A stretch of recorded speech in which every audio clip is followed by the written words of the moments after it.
Nouveau vlog aujourd'hui, j'espère que tout le monde va bien. Aujourd'hui, je vais vous amener avec moi sur une journée quotidienne parce que là, actuellement, je suis au Vietnam pour encore un mois. Donc jusqu'à mi-juillet, je vais rester ici dans cet appartement au Vietnam. Et d'ailleurs, j'étais en train de penser, les gars, je vais vous faire un petit home tour de l'appart, voir un petit peu quel genre d'appartement on peut avoir au Vietnam.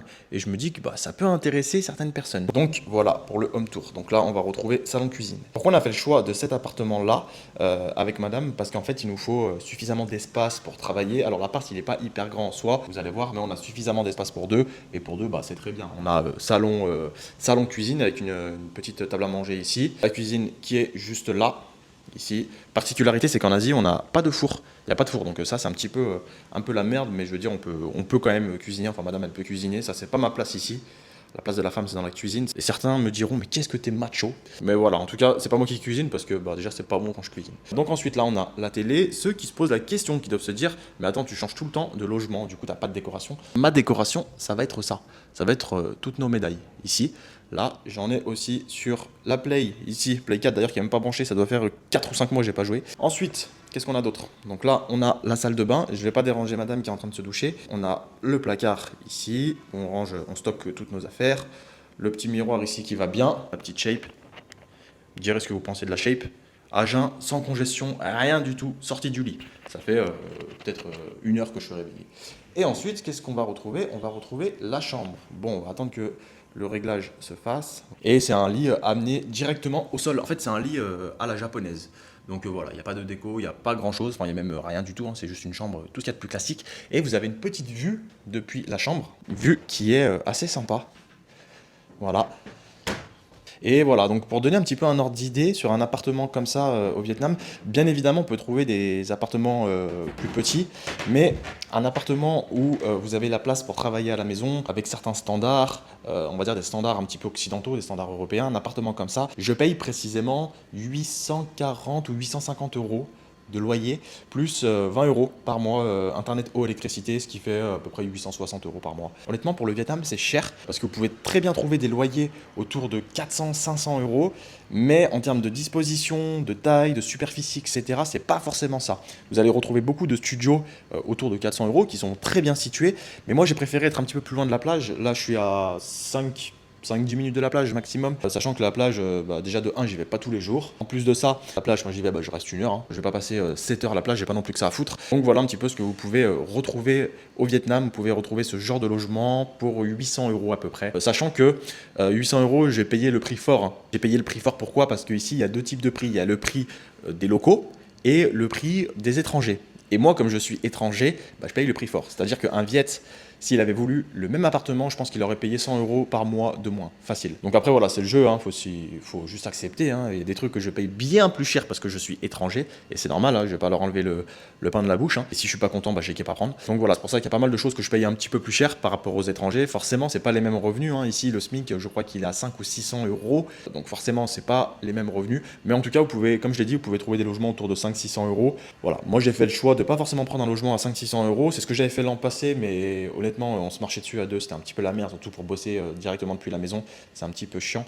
Donc c'est pour ça que j'ai fait le choix de prendre un appartement plus grand. Et pour moi, les gars, c'est important d'avoir un logement dans lequel je me sens bien, surtout quand je passe beaucoup de temps à la maison en train de travailler. Ça fait littéralement 2 semaines, non, ça fait 13 jours, ouais, 2 semaines ou 13 jours, que je suis en train de bosser sur les nouveaux programmes. Et là, sur ces programmes, les gars, je vais sortir un banger. Je suis en train de faire vraiment toutes les recherches de ce qui existe, de ce qui se fait, pour vous apporter le truc le plus complet possible. Et là, du coup, je vais vous proposer 3 offres. Je ferai une vidéo complète dessus sur YouTube. En gros, ça va être programme 4 semaines, programme 8 semaines et programme 12 semaines. Et au niveau des prix, les gars, on va être sur du prix très bas.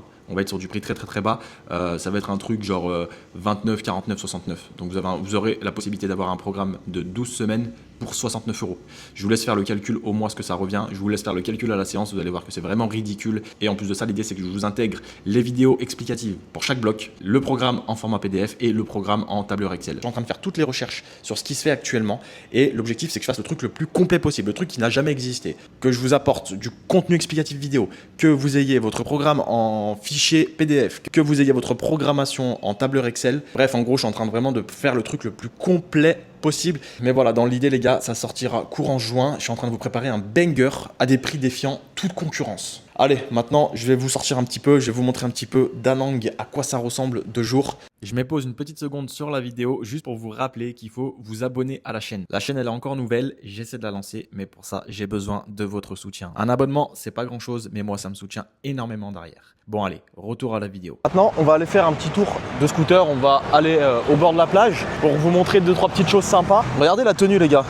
Franchement, la tenue là, combien sur 10? En vrai de vrai, combien sur 10? Ouais, 0, on est d'accord, putain. En vrai, je suis habillé comme en 2014. Tu sais, l'époque où tu mettais des débardeurs Gymshark Fitness comme ça. Vraiment, j'ai 12 ans de retard. Franchement, au Vietnam, la conduite. Alors, je sais pas si vous vous souvenez, je vous avais fait un vlog dessus sur la conduite au Vietnam. La vidéo, elle devrait s'afficher par là. Les gars, ça n'a pas changé. En fait, le Vietnam, dites-vous que sur la conduite, c'est la jungle. Pas de règles, pas de priorité. Ça roule à contresens, ça transporte tout et n'importe quoi. C'est la jungle. Alors s'il vous plaît un truc, arrêtez de vous plaindre en France. Ouais, les gens ils savent pas conduire. Venez faire un tour au Vietnam, vous allez comprendre ce que c'est la conduite. C'est le pire pays que j'ai vu de ma vie. La Thaïlande à côté, où vous voyez tous les French arabiques en mode sur un scooter, torse nu. Les gars, c'est de la rigolade à côté. J'ai conduit en Thaïlande, j'ai conduit au Vietnam. Les gars, il n'y a pas de comparaison à faire. Et maintenant, tu sais conduire ici. Et maintenant, toi, tu sais conduire ici, c'est vrai. Allez, on y va.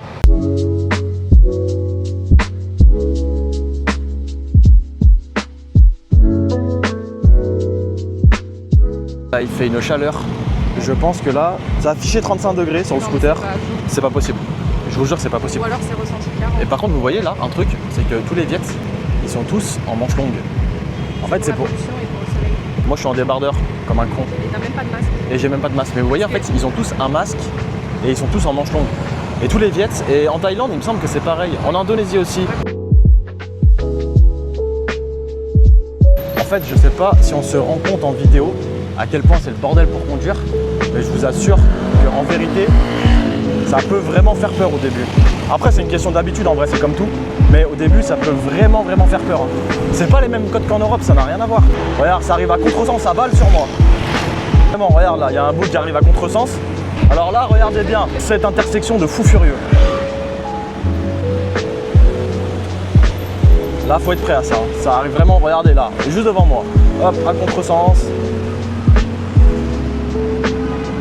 Les mecs ils s'insèrent où ils doivent pas s'insérer.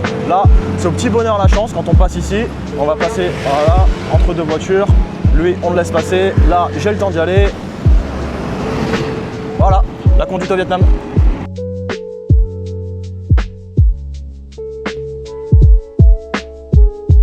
Et voilà un petit peu à quoi ça ressemble Da Nang.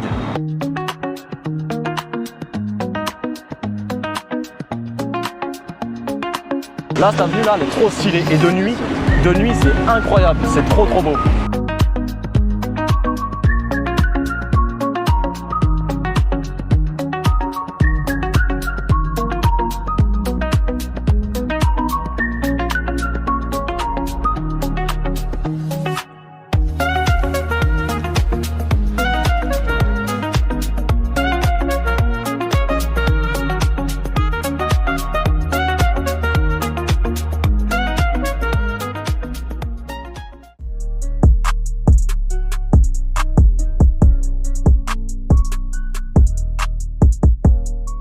Bon, et ben maintenant, là c'est direction la salle. Le gros avantage que j'ai, c'est que ma résidence, elle est juste là derrière et que la salle, littéralement, elle se trouve à 4 minutes à pied.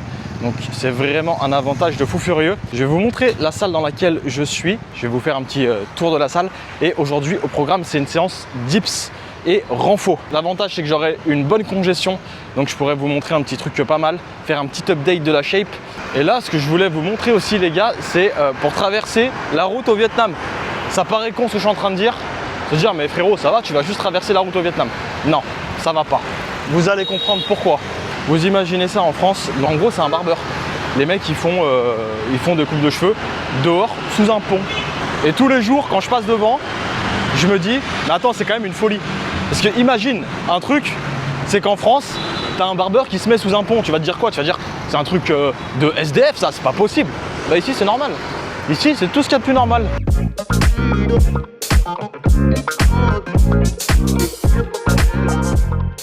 Et là, les gars, je vais avancer un petit peu pour traverser, pour aller à la salle.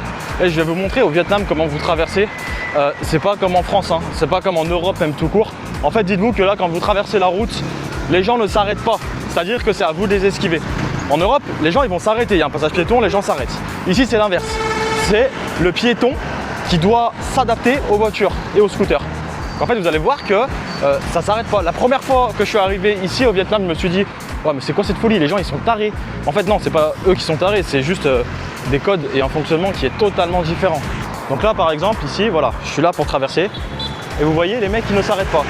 Donc en fait moi ce que je fais là, c'est que j'avance ici, voilà, les scooters ils m'esquivent et de l'autre côté c'est la même chose. Vous voyez là je suis vraiment au milieu de la route et les gens ils s'arrêtent pas. Là je suis entre deux voitures, les gens ils s'arrêtent pas, donc là je vais avoir un petit temps pour passer, hop, et là je peux passer. Et le mec là vous voyez, bah il m'esquive, voilà.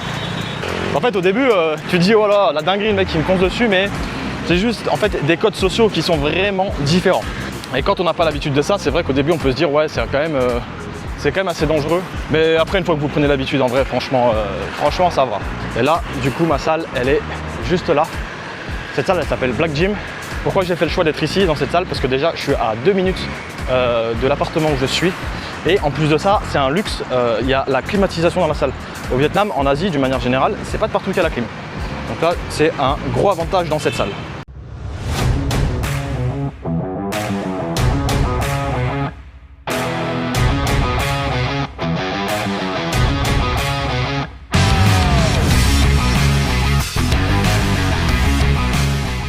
Bon, là du coup pour le premier exo de la séance, j'ai un travail secondaire, donc un travail léger sur les dips. Je vais vous filmer ça.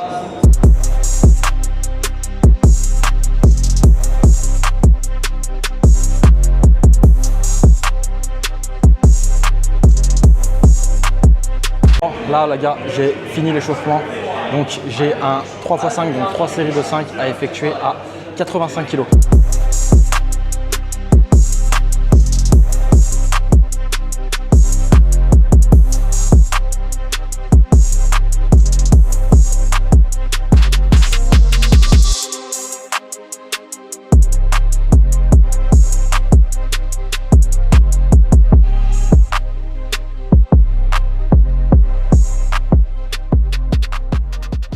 Je kiffe cette machine les gars, pourquoi? En fait, le fait de pouvoir venir chercher cette petite rotation du buste ici, sur ma fin de mouvement, ce que je viens faire, c'est que je viens chercher légèrement l'inclinaison du buste. Inclinaison, rotation. Ce qui fait que j'ai un pic de sensation au niveau grand dorsal, c'est stratosphérique. Là, du coup, ce que j'ai fait, c'est que j'ai fait 12 reps à 45 par bras. Et je vais passer à la charge au-dessus. Je vais essayer d'envoyer 55 par bras. Et là, l'objectif, ça va être que je fasse 10 reps. Donc là, du coup, je vais ajouter 10 kg par côté avec bien évidemment la petite rotation.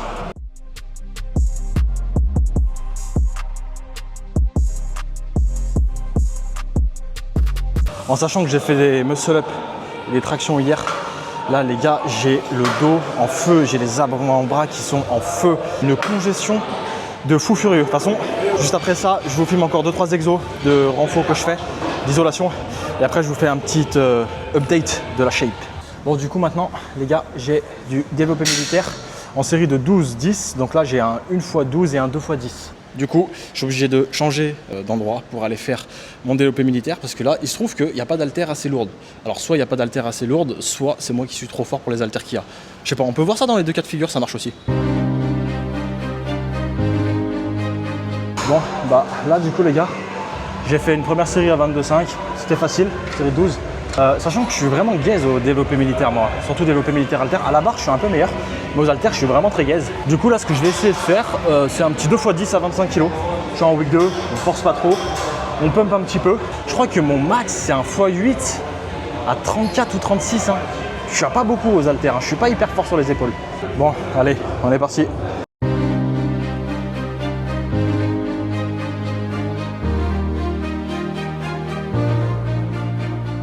Bon, du coup les gars, c'est passé pour moi. Ce qui est terrible et ce que j'étais en train de me dire, c'est qu'un développé militaire à 25 kg par bras aux haltères, et ben pour moi c'est plus dur qu'un x5 au dips à 100 kg.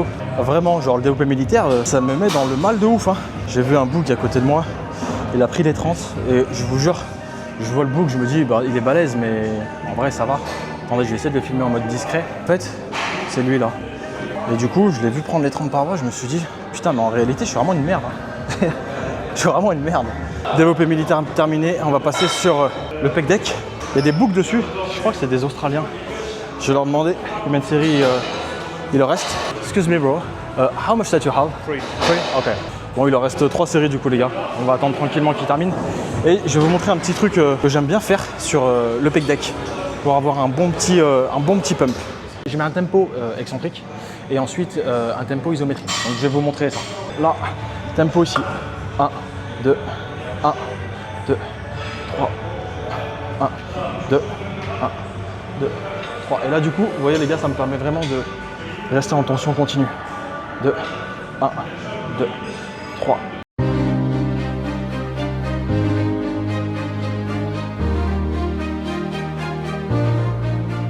Et petit truc en plus les gars sur le pec deck, essayez vraiment d'avoir un mouvement d'adduction. En gros, quand vous venez faire votre mouvement, essayez d'avoir les coudes qui rentrent un petit peu plus vers l'intérieur. Vous faites ce qu'on appelle une adduction. En fait, l'une des fonctions du grand pectoral, c'est l'adduction. C'est tout simplement le rapprochement de deux membres. Donc voilà, c'est un petit truc en plus qui peut être pas mal. Donc essayez les gars, vous me direz ce que vous en pensez. Et enfin les gars, le dernier exo pour cette séance, histoire de pump un peu les épaules, ça va être du Y-raise ou du Y-press, vous appelez ça comme vous voulez. En gros, c'est des espèces d'élévation latérale avec un banc légèrement incliné. Et ça les gars, je vous jure qu'avec la légère inclinaison du banc, c'est un putain de banger pour le faisceau latéral du deltoïde. Et en prime les gars, vous mettez un petit tempo. En mode sur la descente, vous mettez 1, 2, 3 secondes en contrôle sur l'excentrique. Et vraiment les gars, ça fait toute la diff. Je vais vous filmer ça.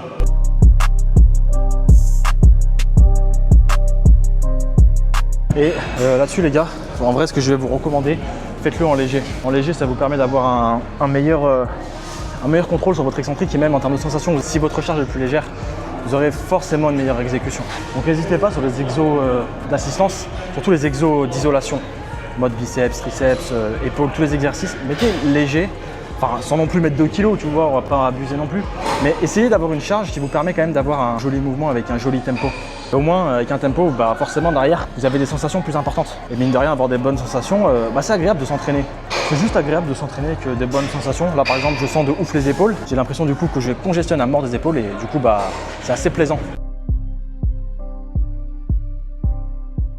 Et voilà les gars, c'était une bonne séance. J'ai l'impression d'avoir les épaules bien pleines. Mais là, je vais vous montrer, je monte en haut dans la petite salle où on était tout à l'heure. Je vais vous faire un petit update de la shape tout de suite. Voilà, du coup les gars, fin de séance. Séance à base de dips, à base de tirage horizontal, à base de développé militaire, à base de pec deck et de Y-raise. On va voir ce que ça donne ensemble au niveau de la congestion, mais je pense qu'on va être pas mal du tout. Allez, je vais essayer de vous trouver le meilleur angle pour sortir le meilleur posing possible.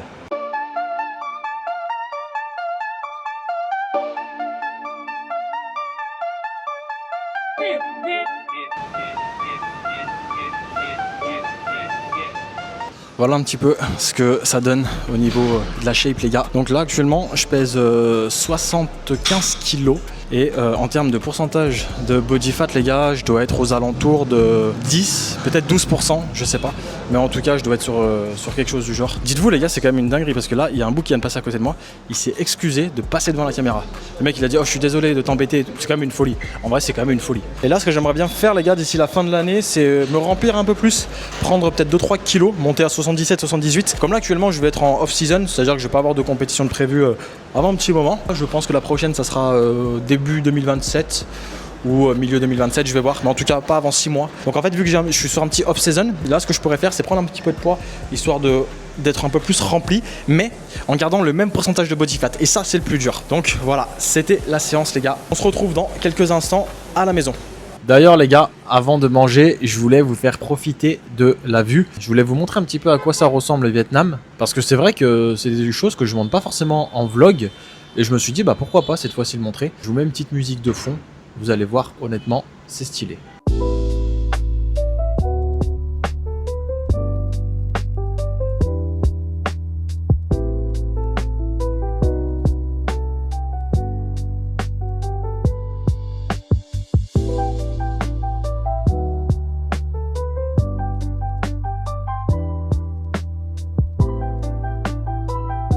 Et maintenant les gars, pour finir ce vlog en beauté, je vais vous amener faire un petit tour dehors, vous montrer un petit peu d'Anang, à quoi ça ressemble de nuit. En début de vidéo, je vous avais montré un passage de jour et là je voulais vraiment vous le montrer de nuit.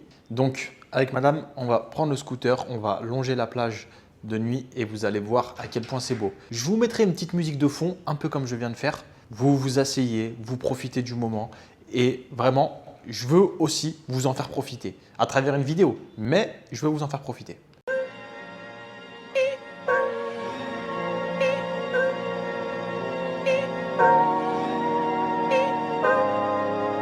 Pulling out the coupe at the lot. Told him fuck 12, fuck SWAT. Busting all the bells out the box. I just hit a lick with the box. Had to put the stick in the box. Pour up the whole damn seal. I'ma get lazy. I got the mojo deals. We been trapping like the 80s. She said the nigga so. Got the cash out. Told him wipe a nigga no. Say slash slash. I won't never sell my soul. And I can back that. And I really wanna know where you at, where I was at back, where the stash at. Cruise the city in a bulletproof Cadillac. Cause I know these niggas out there where the bag at. Gotta move smarter, gotta move harder. Nigga try to give me 5 mile water. I lay his ass down on my son, on my daughter. I had the Draco with me, Dwayne Carter. Lot of niggas out here playing, ain't ballin'. I done put my whole arm in the rim, Vince Carter. And I know Poppy get a key for the quarter. Shawty barely seen the double C's, I bought her. Got a bitch that's looking like a Leah, she a model. I got the pink slip, my whips is keyless. Compton, I'm about to get the key to the city. Patty, light up the seat. Forgetting out the coupe at the lot. Told him fuck 12, fuck SWAT. Busting all the bells out the box. I just hit a lick with the box. Had to put the stick in the box. Pour up the whole damn seal. I'ma get lazy. I got the mojo deals. We been trapping like the 80s. She said the nigga so. Got the cash out. Told him wipe a nigga no. Say slash slash. I won't never sell my soul. And I can back that. And I really wanna know where you at, where I've been moving them out. And steal it with me, then he got the blues in the pouch. Voilà les gars, j'ai passé littéralement 20 minutes à vous faire tout le tour de la ville en scooter, c'est pas une blague. Je suis sorti 20 minutes, j'ai amené madame faire un tour 20 minutes. Madame elle a filmé comme ça pendant 20 minutes. J'ai mal à l'épaule. Elle a mal à l'épaule pour vous dire, pour vous filmer tout ça. En espérant que la vidéo vous ait plu les gars, si c'est le cas, pensez à vous abonner. Pensez à liker la vidéo, pensez aussi à commenter la vidéo. D'ailleurs, si vous avez suivi jusque-là, commentez épaule en référence à la douleur aux épaules de madame qui était comme ça avec la caméra pendant 20 minutes pour tout vous filmer. Voilà les gars, c'était Trainer Lift. Allez, ciao, moi je me tire.